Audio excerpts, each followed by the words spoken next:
The Journey to the Gem, written by Vasu. As a flash of lightning lit up the sky, I heard a soft growl.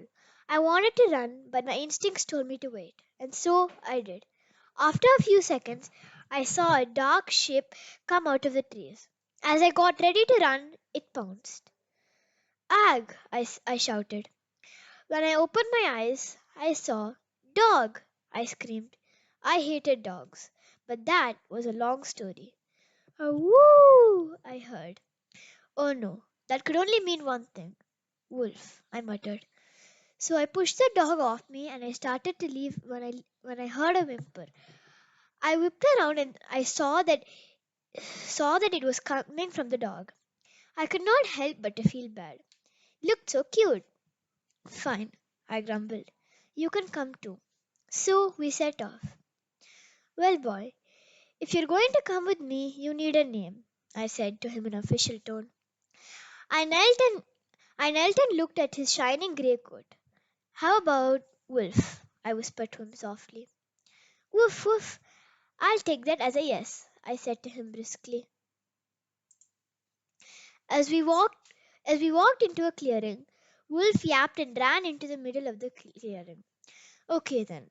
I guess we're spending the rest of the night here, I said to him, and he barked in approval. As I set up a tent made of leaves and twigs, Wolf was busy sniffing around. A few minutes later, Wolf saw a squirrel. So he sat down, looked at the squirrel, and started barking. Wolf! I exclaimed, barely able to control my laughter. What are you doing? He barked at the squirrel one more time and ran out into my arms. I led him to my makeshift tent and sat down with him. Let me tell you a story, Wolf, I told him softly. He looked at me closely and decided to listen. So I started. There once was a little girl who lived in a village. Her name was Reina. She lived happily playing with her friends doing her chores. She was a jolly girl, always the center of attention until her 12th birthday. That's when the snakes attacked. The snakes attacked the whole village, bit everyone inside. In the end, she was the only one who had escaped. She searched the village for her parents. Her father was bit, but her mother had disappeared. In her father's hands was a book. She opened it to a bookmarked page. It read, One day the snakes will attack. One girl will be spared. Rena. She will go on a quest to save her village by finding a special emerald and her mother. She was so surprised, but still she knew she had to do this. She had heard of this emerald before, so she set off to the jungle in search of this emerald. She searched till she was 14, but still did not find it. But she did not lose hope. Then one day she found a dog and named it Wolf, and she's still searching. I heard a snore, and when I looked at Wolf, I saw that he was asleep. I'm that Rena Wolf, I whispered and dozed off. Woof woof! Ah! What happened? Who? I opened my eyes and saw Wolf. Of course. Wolf, you gave me a fright, I told him, ruffling his fur. Woof, he replied. Come on, boy, let's start moving. Minutes became hours, hours became days, days became months, and we still didn't find the gem. I was starting to lose hope. My friends, my village, and most importantly, my parents were counting on me. What? Could I do this? Wolf started to sense my despair, and he tried so hard to cheer me up, but nothing worked. I felt bad for Wolf too. But then, one night, I had a dream. Me and Wolf were fighting a cobra. It was saying, You'll never get the gem, you ignorant human. It's in that cave, and I will get it, I replied. Woof woof, aroo! Wolf howled next to me. Before I woke up again, I got a glimpse of the cave. It had a symbol on it. A gem.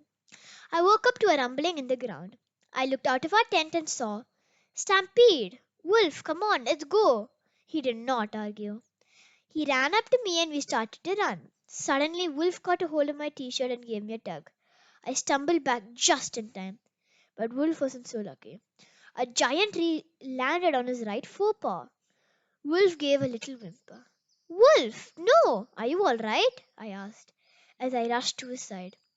As I knelt, he whimpered again and tugged down his right paw. I quickly removed a branch that was on his paw. As I looked at his paw, my first thought was, ouch. It was a nasty cut. I quickly gathered a few herbal leaves and flowers and tied them on his paw like a cast. While I was finishing up his cast, I saw a glimpse of grey. So I quickly tied the knot and looked up and saw the cave I saw in my dream. Hiss, I heard. It had to be the snake I saw in my dreams. I stood and looked around. Luckily, Wolf was quiet. Hiss. You know you cannot defeat me, Rena.